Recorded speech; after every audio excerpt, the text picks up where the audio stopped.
नमस्कार मित्रांनो, पिंगा ग पुरी पिंगा या मालिकेच्या आजच्या भागात आपण बघणार आहोत. राधिका आणि प्रिया आता ऑफिसच्या खाली वल्लरीला भेटायला येतात. तेव्हा वल्लरी म्हणते की थँक्यू सो मच, तुम्ही मला भेटायला आलात. आता इकडे वल्लरीने सांगितल्याप्रमाणे तेजा तिचं काम करत असते. तेव्हा तेजा तिला म्हणते, हॅलो वल्लरी, मी आता ऑफिसमध्ये आलीये, सांग पुढे काय करायचं. आता समोर राधिका आणि प्रिया असल्यामुळे वल्लरीला काही बोलता येत नसतं. तेव्हा तेजा म्हणू लागते, अगं सांग ना, तू अशी गप्प कायस. तितक्यात राधिका आणि प्रिया वल्लरीला विचारू लागतात की काय काम होतं, आम्हाला इथे का बोलावलंस. त्यामुळे आता तेजाच्या लक्षात आलेलं असतं की वल्लरीच्या समोर राधिका आणि प्रिया उभ्या असल्यामुळे वल्लरीला काही बोलता येत नाहीये. इकडे वल्लरी त्यांना म्हणू लागते की मला तुमची एक छोटीशी हेल्प हवी आहे. तुम्हाला तर माहितीच आहे की प्रेरणा गुन्हेगार आहे, त्यामुळे तिला एक ना एक दिवस शिक्षाही होणारच आहे. तेव्हा तुम्ही माझ्यासाठी कोर्टात तिच्या विरोधात साक्ष द्यायची. आता इकडे तेजा ऑफिसमध्ये काही सापडतंय का सगळीकडे शोधू लागते, पण तिला काहीच हाती न लागल्यामुळे ती पुन्हा एकदा वल्लरीला म्हणते की वल्लरी, इकडे सगळीकडे शोधून झालं पण कोणताच पुरावा सापडला नाहीये, आता पुढे काय करायचं. तितक्यात राधिका आणि प्रिया वल्लरीला म्हणू लागतात, कसली मैत्रीण आहे ग तू, तुमची मैत्रीण बघून आम्हाला हेवा वाटायचा, तू अशी निघशील याचा कधी आम्ही विचारच केला नव्हता. पुढे त्या म्हणतात की आम्ही असं कधीच करणार नाही, कारण आम्ही सुद्धा प्रेरणाला मैत्रीणच मानतो. आम्ही नाही तुझ्यासारख्या, तू मैत्रीच्या नावावर कलंक आहेस. त्यावरून वल्लरीला एक क्ल्यू मिळालेला असतो आणि ती त्यांना मुद्दामच म्हणते, मी नाहीये तुमच्यासारखी, कारण तुमच्यासारखी मी अशी माझी मैत्री कपाटात किंवा कपाटाच्या ड्रॉवरमध्ये कप्प्यामध्ये लपून ठेवत नसते. आता तिचं बोलणं राधिका आणि प्रियाला समजत नसतं, पण इकडे तेजाला मात्र वल्लरीचा इशारा समजलेला असतो. त्यावर तेजा म्हणते, आय सी, म्हणजे मला आता कपाटाचं ड्रॉवर बघावं लागणार आहे. त्यावर वल्लरी म्हणते, तेच मी तुम्हाला सांगतेय. तेव्हा राधिका म्हणू लागते, वल्लरी, तुझं डोकं बिकं तर नाही फिरलंय ना, केव्हाचपासनं काय बडबड करतीयस. अगं माणसं काय कपाटातल्या कप्प्यामध्ये ठेवायची गोष्ट आहे का.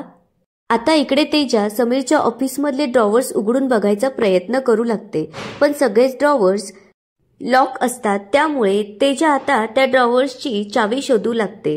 तेव्हा तिथे असलेल्या फाईल्सला तिचा धक्का लागतो आणि त्याखाली असलेली चावी खाली पडते. त्यामुळे आता तेजा ती चावी उचलते आणि प्रत्येक ड्रॉवरला लावून बघते. त्या ड्रॉवर्सपैकी एका ड्रॉवरला ती चावी लागते. आता तेजा ते ड्रॉवर जेव्हा खोलून बघते तर त्यात तिला गन दिसते. तेव्हा तेजा मोठ्याने ओरडत म्हणते की सापडली. हे ऐकल्यानंतर आता इकडे वल्लरी खूप खुश होते आणि मोठ्याने म्हणते की सापडली. आता इकडे वल्लरी अशी अचानक ओरडते, त्यामुळे राधिका आणि प्रियाला जरा आश्चर्यच वाटतं आणि त्या तिला विचारू लागतात, वल्लरी काय सापडली. तेव्हा वल्लरी म्हणते की माझ्या सगळ्या प्रश्नांची उत्तरं मला सापडली, त्यामुळे आता त्या उत्तरांवरती माझ्या हाताचे फिंगरप्रिंट्स मी पडू देणार नाही, कारण असं केलं तर खूप प्रॉब्लेम होतील. असं म्हणत आता वल्लरी परत एकदा तेजाला इशारा करते. तेव्हा तेजा पटकन तिचा हात मागे घेते. आता इकडे राधिका आणि प्रिया वल्लरीला म्हणू लागतात की नक्कीच तुझ्या डोक्यावर परिणाम झालेला आहे, म्हणूनच तू स्वतःच्या मैत्रिणीला अडकवायला निघालीस. पुढे त्या तिला विचारतात, पण तुला कोर्टात काम तरी कसं करू देतात. त्यामुळे आता वल्लरीच्या नादी लागण्यात काही अर्थच नाहीये, असं म्हणून त्या तिथून निघून जातात. त्यावर वल्लरी त्यांना म्हणते की जा जा, मला पण तुमची गरज नाहीये.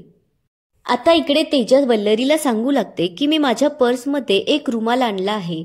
आता ती तो रुमाल काढून त्या रुमालाने ती गन पकडते आणि तिच्या पर्समध्ये ठेवते. आता वल्लरीच्या हाती खूप मोठा पुरावा लागलेला असतो. त्यामुळे आता तेजा आणि वल्लरी घरी यायला निघतात. इकडे प्रेरणा अजितचा विचार करत असते की किती दिवस झाले त्याच्याशी बोलणंच झालं नाही, कसं असेल माझा अजित.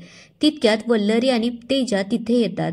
आता तेजा आणि वल्लरी तिच्या जवळ येऊन विचारू लागतात की प्रेरणा कसला एवढा विचार करतीयस.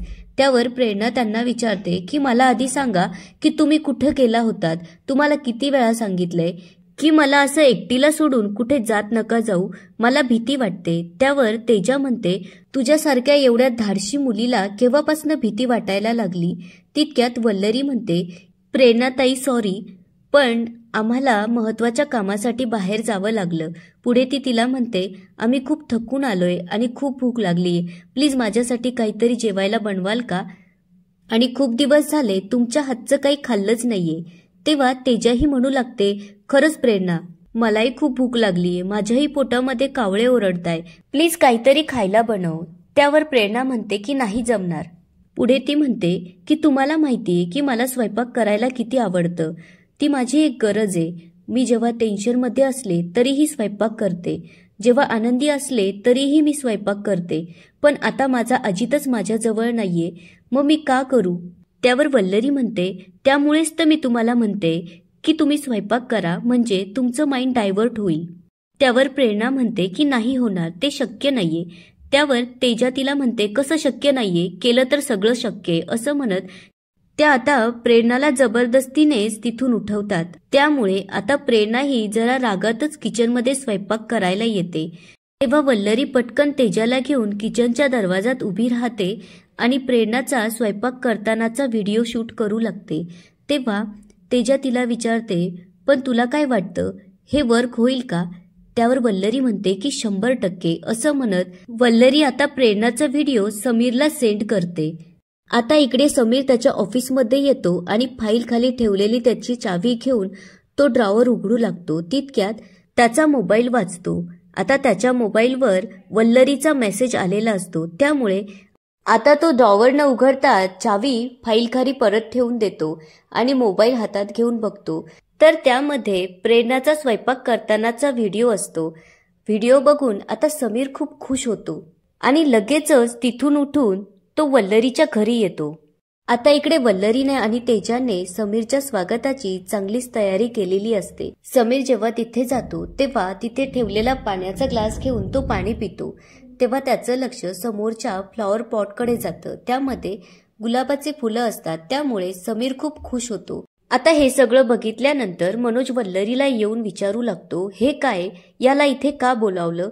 तेव्हा वल्लरी म्हणते की मी तुम्हाला नंतर सांगते. तेव्हा तेजा म्हणते, तुम्ही डोक्यावर पडलाय का दोघी? याला इथे बोलवायची काय गरज होती? तेव्हा मनोज तिला म्हणतो, हे बघ वल्लू, तुम्ही प्रेरणाताईसाठी जे काही करताय त्याचं कौतुकच आहे, पण याला इथं बोलवलेलं मला अजिबात आवडलेलं नाहीये.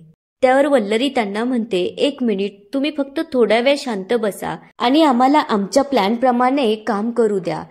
असं म्हणत आता वल्लरी तेजाला सांगते की तेजाताई प्लीज तेवढे 2 बाऊल घेऊन या. त्यामुळे तेजा लगेचच जाऊन ते बाऊल घेऊन येते.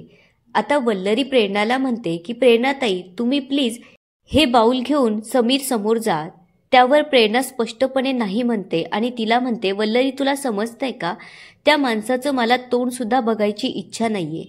तेव्हा वल्लरी तिला म्हणते, प्रेरणाताई तुम्हाला माझ्यावर विश्वास आहे ना? त्यावर प्रेरणा म्हणते की हो. तेव्हा ती म्हणते, प्लीज फक्त माझ्यासाठी एवढं करा. त्यामुळे आता प्रेरणा ते बाऊल घेते आणि समीरच्या समोर नेऊन ठेवते. हे बघितल्यानंतर आता समीर खूप खुश होतो आणि तिला म्हणतो की प्रेरणा, खूप दिवसानंतर तुला असं पाहिलंय, खूप बरं वाटलं. पुढे तो म्हणतो की या सगळ्यांसाठी थँक्यू सो मच. इतक्यात वल्लरी, मनोज, तेजा आणि श्वेता तिथे येतात. तेव्हा वल्लरी म्हणू लागते की समीर दादा, त्यात आभार कसले मानताय? अहो प्रेरणानीच तुमच्यासाठी हे सगळं केलंय. पुढे ती म्हणते, अहो नुसतं बघत का बसलाय, ते बाऊल उघडून बघा. त्यामुळे आता समीर ते बाऊल उघडतो आणि समोर जे काही बघतो त्यामुळे आता त्याला धक्काच बसतो, कारण त्या बाऊलमध्ये समीरसाठी प्रेरणाने बनवलेलं जेवण नसून गनचे फोटोग्राफ्स असतात. हे बघितल्यानंतर आता वल्लरी समीरला म्हणू लागते, ओळखलं का काय हे? तेव्हा समीर ते फोटोज हातात घेऊन बघू लागतो. तेव्हा वल्लरी त्याला म्हणते, येतंय का काही लक्षात? ही तीच गन आहे ज्या गनने तुम्ही अण्णा केदारवर गोळी चालवली होती. त्यामुळे आता समीरला आणखी एक मोठा धक्का बसलेला असतो. आता वल्लरी त्याला म्हणते, एवढंच नाहीये, आमच्याकडे तुमच्यासाठी आणखी काहीतरी आहे.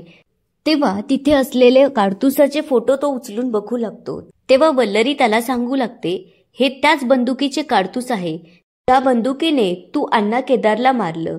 पुढे ती म्हणते, पण हे काडतूस पोलिसांच्या हाती लागलेच नव्हते. त्यामुळे तेच घेण्यासाठी मी श्वेताताईला परत नाशिकला त्याच ठिकाणी पाठवलं होतं. त्यावर समीर म्हणू लागतो की खोटं आहे हे सगळं. मी अण्णा केदारला का मारू? कारण मी कधी नाशिकला गेलोच नव्हतो. माझा या गोष्टीशी काहीही संबंध नाहीये असं म्हणत तो प्रेरणाला म्हणतो की प्रेरणा, तुझी मैत्रीण वल्लरी खोटं बोलतीये. ती मला गुंडाळण्याचा प्रयत्न करतीये. हिच्यावर विश्वास ठेवू नकोस. तेव्हा वल्लरी हसू लागते आणि त्याला म्हणते की मला माहीतच होतं की तू असंच बोलणार आहे. त्यामुळे अजून माझं बोलणं पूर्ण झालेलं नाहीये असं म्हणत आता वल्लरी दुसरा बाऊल त्याच्या समोर करते आणि त्याला म्हणते की हा बाऊल उघडून बघ. आता समीर जेव्हा तो बाऊल उघडून बघतो तर त्यामध्ये नाशिकला जाताना जे टोल लागतात त्याच्या पावत्या आणि नाशिकमध्ये समीरने जिथे जिथे स्टे केलं त्या रेस्टॉरंटची बिलं असतात. हे बघितल्यानंतर आता समीरला आणखी एक मोठा धक्का बसलेला असतो.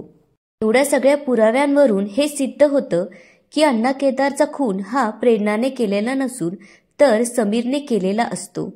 त्या वल्लरीमुळे सगळ्यांसमोर त्याचं पितळ उघडं पडतं. त्यामुळे तो आता रागातच वल्लरीला मारण्यासाठी तिच्या अंगावर धावून जातो. तेव्हा मनोज त्याची गच्ची धरून त्याला खाली बसवतो. आता वल्लरी त्याच्याजवळ जाऊन त्याला म्हणू लागते की आता तरी तुझा गुन्हा कबूल कर, कारण सगळे पुरावे हे तुझ्या विरोधात आहे. पुढे ती सांगू लागते की हे सगळे पुरावे आम्ही ऑलरेडी पोलीस स्टेशनला जमा केलेले आहेत. त्यामुळे आता तुला सरेंडर करावंच लागणार आहे. तेव्हा वल्लरी त्याला म्हणते की बोल की तूच अण्णा केदारचा खून केलाय. आता समीरजवळ कुठलाच पर्याय उरलेला नसतो आणि शेवटी त्याने त्याचा गुन्हा कबूल केलेला असतो. आणि याच ठिकाणी आजचा एपिसोड संपतो. आता पुढे काय होणार ते बघूया उद्याच्या एपिसोडमध्ये. तोपर्यंत व्हिडिओला लाईक, सबस्क्राईब आणि शेअर करायला विसरू नका. धन्यवाद.